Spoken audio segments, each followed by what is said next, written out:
এই যে ভাবনাটা যে Shakib Khan will play Rockstar, এই আইডিয়াটা আসলে ওনার ভাইয়ার আইডিয়া এটা।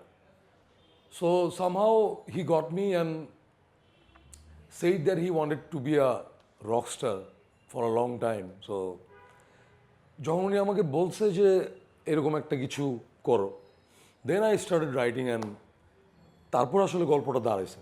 বলে আমার এরকম ছিল না যে ওকে আমি রকস্টার নিয়ে কিছু একটা বানাবো অ্যান্ড সাকিব খানকে এটাতে কাস্ট করবো, এরকম ছিল না জিনিসটা। জিনিসটা একটু রিভার্স অ্যাঙ্গেলে হয়েছে।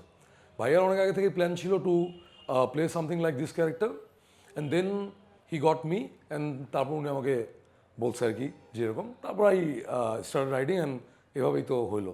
এখন তো শুটিংও শুরু হয়ে গেছে।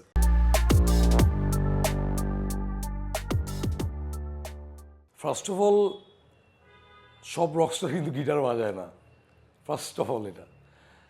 আমি যখন চিন্তা করছি যে আমি একটা রকস্টার গল্প লিখবো, আসলে ওই যে ক্যারেক্টারটা বিল্ড আপটা, যে ক্যারেক্টারটা কী হবে, ওইটা আসলে সব কিছু বলে দেয় যে ওর গিটার বাজাবে না, তবলা বাজাবে না, ড্রামস বাজাবে, ওর জাস্ট গান গাইবে, এটা আসলে ওইটা বলে দেয়। তো ওই জায়গা থেকে ডেফিনেটলি ফার্স্টে কনফিউশন ছিল।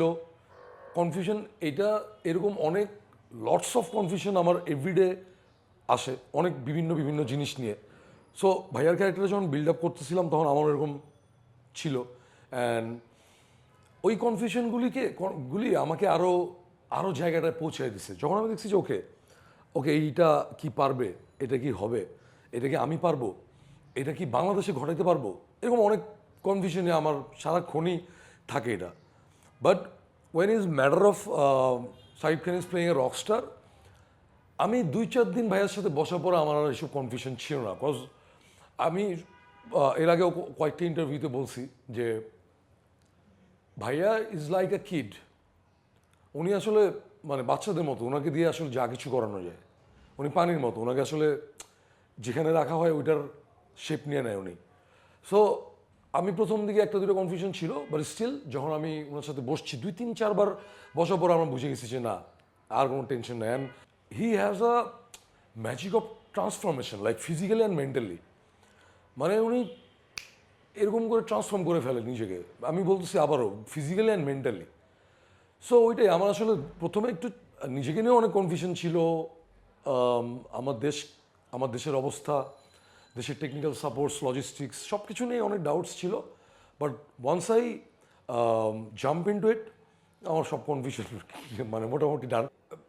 30 মিনিটস শ্যুট করার পরে আমার কাছে আর মনে হচ্ছে না যে মানে প্রথমবার বা কোনো কিছু, মানে ফার্স্টে শ্যুট শুরু করে ক্যামেরা রোল করার আগ পর্যন্ত মনে হইতেছিল যে ভাই how he will act in front of camera or how he will act in the set, এটা নিয়ে একটা মানে ছিল মাথায়।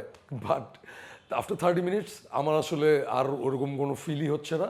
বাট হ্যাঁ, আমি প্রত্যেক দিন ভাইয়ার একটা নতুন নতুন লেয়ার আবিষ্কার করি, ওইটা আমাকে অনেক মেসমারাইজ করে, এই তো।